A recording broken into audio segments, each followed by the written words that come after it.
Hello dear students. तो आज नया टॉपिक स्टार्ट हो रहा है जिसको अब हम बोलते हैं प्रिज्म। ठीक है ना।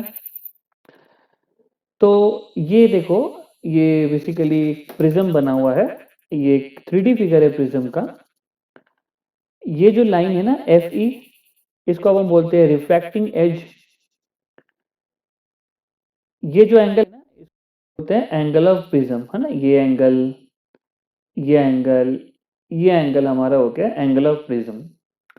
अब देखो, अपन प्रिज्म के बारे में स्टडी इस तरीके से नहीं करेंगे। प्रिज्म मान लीजिए ये ऐसे करके रखा हुआ है, ठीक है ना। ये जो सरफेस है ये ऐसे करके ग्राउंड पे रखा हुआ है, ठीक है ना। ये इसकी एक सरफेस है और ये इसकी दूसरी सरफेस है जहां पे रिफ्रैक्शन होगा, है ना। एफ इसकी रिफ्रैक्टिंग एज है और ये सारे एंगल ऑफ प्रिज्म है, ठीक है ना। अब हम लोग ऐसे तो प्रिज्म की स्टडी नहीं करेंगे, तो हम लोग इसका एक प्रिंसिपल सेक्शन लेंगे, है ना। ये जो क्यू पी आर, हम लोग इसका एक प्रिंसिपल सेक्शन ले लेते हैं और मान लेते हैं कि ये हमने प्रिज्म का प्रिंसिपल सेक्शन यहाँ पे बना लिया, है ना। इस तरीके से हमने प्रिज्म का प्रिंसिपल सेक्शन बना लिया। थोड़ा इसको साइड बनाते हैं जिससे कि अपन को लिखने की स्पेस ज्यादा मिले। तो ये हमने प्रिज्म का प्रिंसिपल सेक्शन बना लिया। प्रिज्म का रिफ्रैक्टिव इंडेक्स म्यू मान लेते हैं। ये जो होता है ना इसको अब हम बोलते हैं एंगल ऑफ प्रिज्म या फिर रिफ्रैक्टिंग एंगल, ठीक है ना। ये एंगल ऑफ प्रिज्म है और अपन इसको ए से डिनोट करते हैं। मान लीजिए बेटा कि कोई रे ऑफ लाइट आएगी इस तरीके से, है ना। इस तरीके से कोई रे ऑफ लाइट आई और अपन यहाँ पे ये नॉर्मल बना देते हैं, ठीक है ना। So the ray of light will bend towards the normal और फिर यहाँ पे ray of light will bend away from the normal, ठीक है ना। यहाँ पे थोड़ा सा डायग्राम हम कोशिश करेंगे कि अच्छा बन जाए। और ये इस तरीके से इस सरफेस पे अगर हम नॉर्मल बनाते हैं तो इस तरीके से इस सरफेस पे नॉर्मल बन गया, ठीक है ना। और यहाँ पे again ray of light will bend away from the normal, क्योंकि यहाँ पे एरर मीडियम जा रहा होगा। तो ये हमने बना लिया। इस रे को अपन कहेंगे इंसिडेंट रे, ठीक है ना। इस रे को हम लोग कहेंगे इंसिडेंट रे और इस रे को अपन कहेंगे इमरजेंट रे। कौन सी रे बेटा? Emergent ray. ये हमारा एंगल ऑफ इंसिडेंस होगा, ये हमारा एंगल ऑफ इमरजेंट होगा, ठीक है। इसको अपन R1 ले लेंगे, इसको अपन R2 ले लेंगे, ठीक है ना। और इसको अपन ये यहाँ पे T लिख देते हैं, ठीक है ना। ये हो गया, ये यहाँ पे T,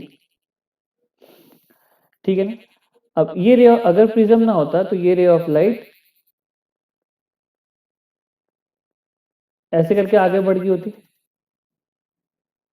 और ये मेरा इमरजेंट रे। तो ये जो रे ऑफ लाइट है ये ऐसे चल जाती अगर प्रिज्म नहीं होता तो, लेकिन अब ऐसे मुड़ जा रही है। इसको अपन कहते हैं एंगल ऑफ डेविएशन। अगर अपन इंसिडेंट रे को फॉरवर्ड में बना दे और इमरजेंट रे को बैकवर्ड खींच दे तो इन दोनों के बीच में जो एंगल बन रहा होता है उसको अपन बोलते हैं एंगल ऑफ डेविएशन। तो ये हमारा बन गया एंगल ऑफ डेविएशन डेल्टा, ठीक है। नेक्स्ट अब आइए इसमें कुछ अपन डेरिवेशंस करते हैं, ठीक है ना। देखो, अगर आप प्रिज्म में यहां पे ध्यान दोगे तो आप एक बात तो यहां पे बोल सकते हो कि R1 प्लस R2 प्लस ये जो एंगल T है ये बराबर 180 डिग्री है, ठीक है ना। नेक्स्ट देखो, ये क्वाड्रिलेटरल बन रहा है, ये बड़ा सा क्वाड्रिलेटरल है। ये नॉर्मल है ना बेटा, ये नॉर्मल है। अगर आप देखो तो ये नॉर्मल है, तो ये एंगल 90 डिग्री होगा, तो ये वाला एंगल भी 90 डिग्री होगा और यहाँ पे ये वाला एंगल भी 90 डिग्री होगा। तो ये 90, ये 90, ये A, ये T।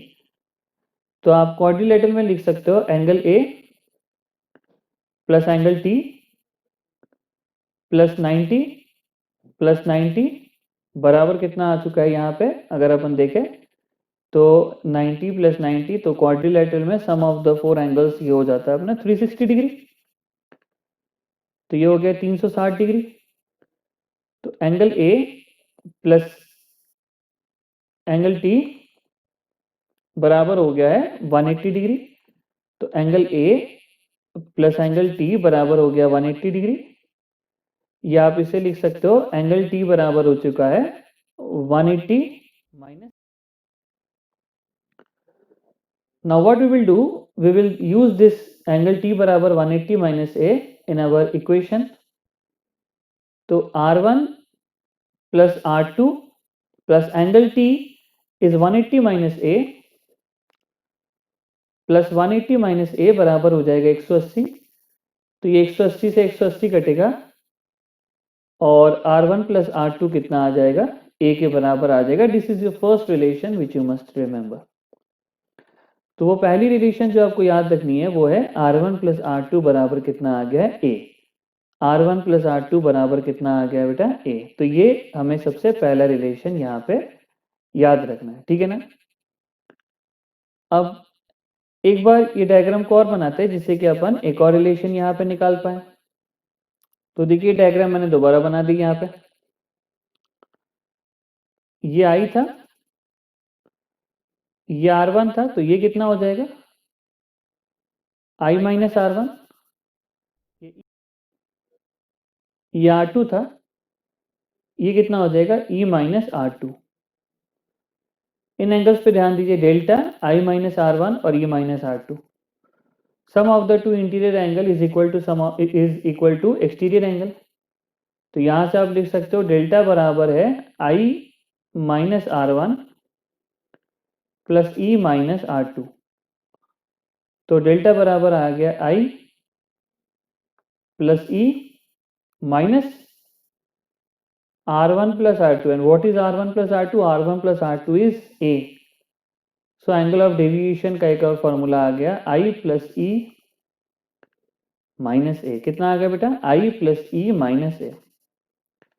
ये एक और इंपॉर्टेंट रिलेशन है जो आपको क्वेश्चन करने में मदद करेगा।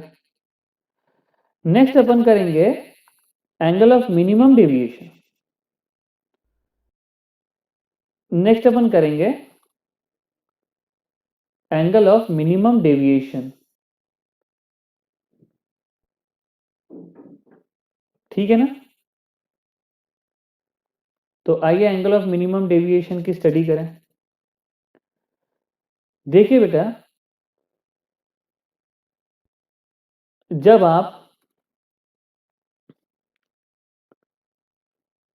एंगल ऑफ इंसिडेंस और एंगल ऑफ डेविएशन का ग्राफ बनाओगे ना, तो ये ग्राफ कुछ इस तरीके से आता है,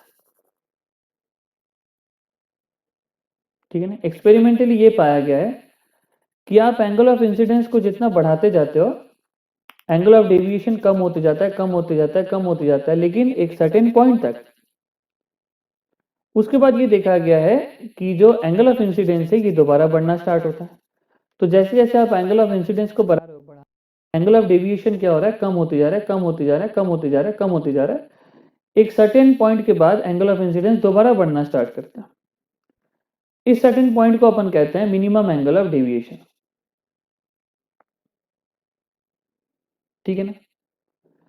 अगर आप इस सर्टेन पॉइंट को बोलते हैं मिनिमम एंगल ऑफ डेविएशन, और यहां पे अपन इसको डेल्टा एम से डिनोट करते हैं। अगर आप कोई भी एंगल ऑफ डेविएशन लो ना डेल्टा, इसके दो एंगल ऑफ इंसिडेंस आएंगे।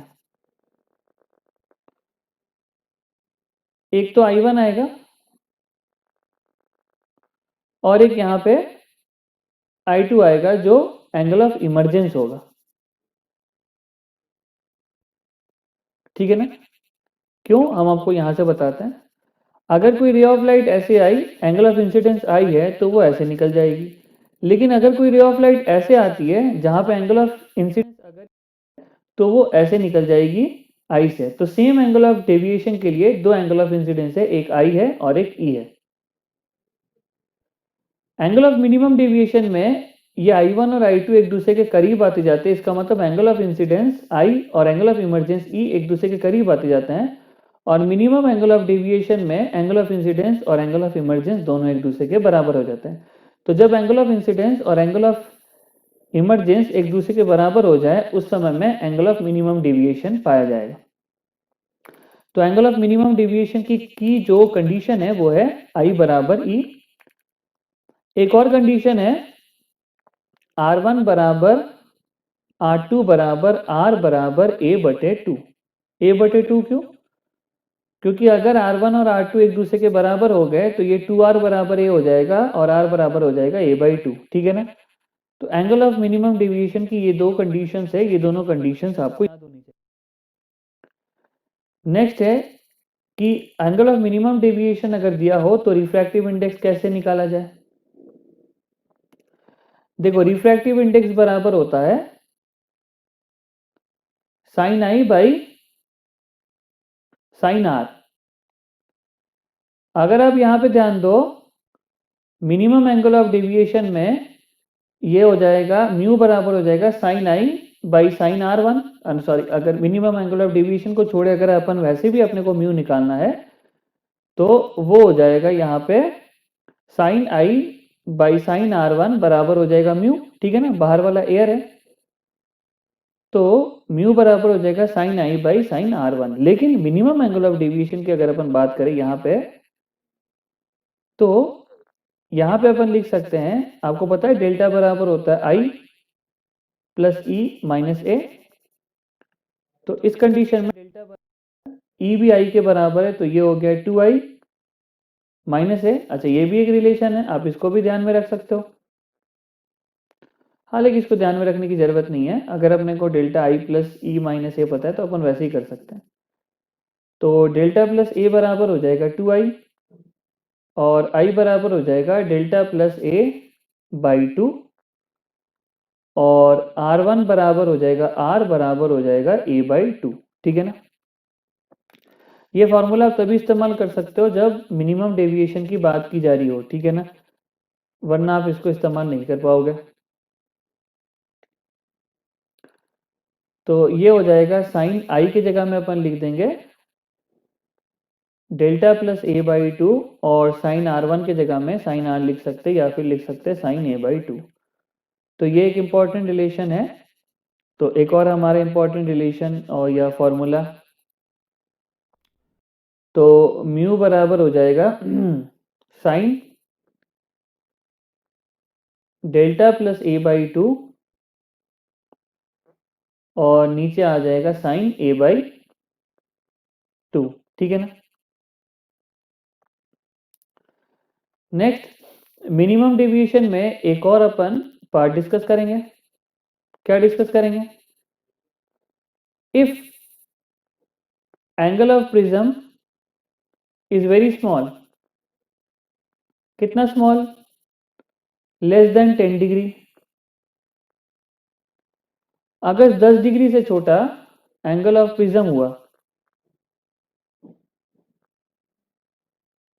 उस कंडीशन में अपन क्या करेंगे? उस कंडीशन आपको होता है साइन I बराबर I होता है, तो म्यू बराबर हो जाएगा डेल्टा प्लस A/2 अपॉन में A/2 या बराबर हो जाएगा डेल्टा प्लस A/A, ठीक है ना।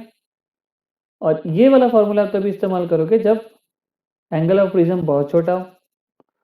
तो म्यू A बराबर हो जाएगा डेल्टा प्लस A या डेल्टा बराबर हो जाएगा mu A minus A। Very important relation, delta बराबर आ गया mu minus 1 into A।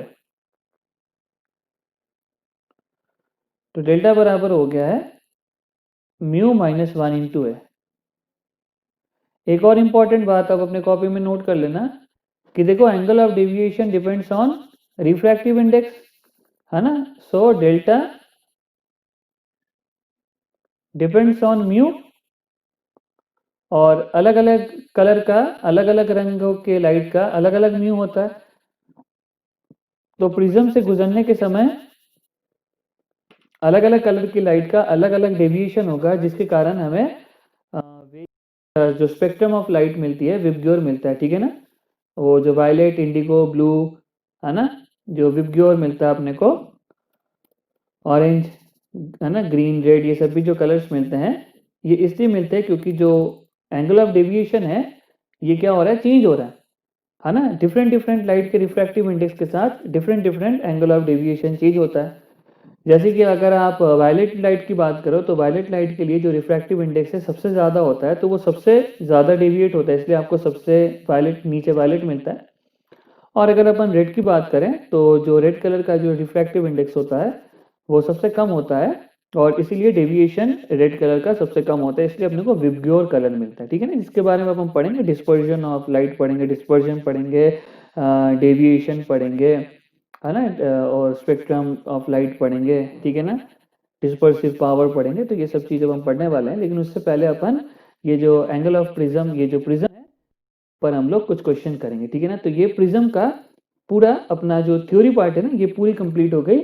So upon next lecture में आप तुरंत ही आ जाना, और जो क्वेश्चंस होंगे अपन मोस्ट प्रोबेबली 2 लेक्चर्स अपन प्रिज्म के क्वेश्चन में ही अपन इसको मतलब स्पेंड करने वाले। ये प्रिज्म की बेसिक थ्योरी होगी, और भी प्रिज्म की थ्योरी है, डिस्पर्जन विदाउट डेविएशन, और भी कुछ चीज़ें हैं, उसको भी अपन डिस्कस करेंगे, but before that few questions. तो चलिए मिलते हैं नेक्स्ट क्लास में, and always remember, God bless you all.